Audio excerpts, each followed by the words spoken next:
So yeah, we know why things break, we understand it, we even know what to do about them. The trouble is we're not doing that. We're allowing our stresses to arise and not control the stresses. Because the stresses are there, they eventually will lead to a breakdown. So what is the opposite of that? What is the prevention of stress and of failure? Well, the opposite of that is reliability. We want to actually create reliability on purpose. I've got to understand why things break so I can then work out how to not break them. And that will then create the reliability that we're actually looking for. So reliability has a number of definitions. There's a very formal one, the one that is used by reliability engineers, and that's the top one there. Reliability is probability that an item of plant will perform its duty without failure over a designed time.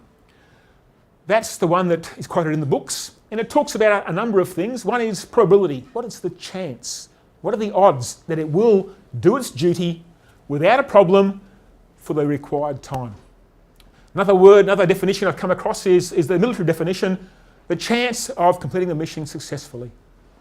And one that I'd like to use is the one that talks about the chance of success. What is the chance of success of this item, of this process, of this task?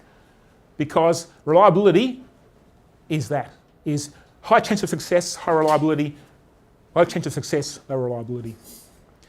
So we get reliability by creating and building a thing that can do the duty, preventing its failure. So designing reliability is a big factor, and then preventing its failure is the second factor. So these two vehicles here, if I was to put that vehicle in that situation, wouldn't have a hope. Isn't designed for the job. If I take that vehicle into that situation, it'll probably complete the circuit. It'll just never win the race.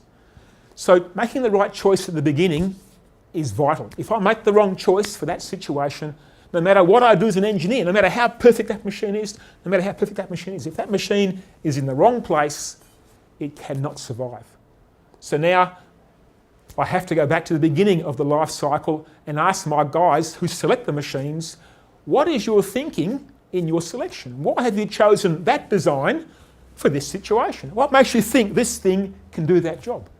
Because if you've chosen the wrong machine, the wrong parts, the wrong design, the wrong materials, it's not going to make it. Impossible, no matter how hard I work after I get this in my plant. So that's why the life cycle concept is so vital. If I get it wrong at the very beginning, then no matter what happens in the coming years, I cannot do any better than what the design allows me to do. So that early day choice, that first day choice, everything else hangs off that. And if the wrong machine is chosen for that job, it will always be a problem. So if the chance of success is low from the beginning, then I will always have poor reliability.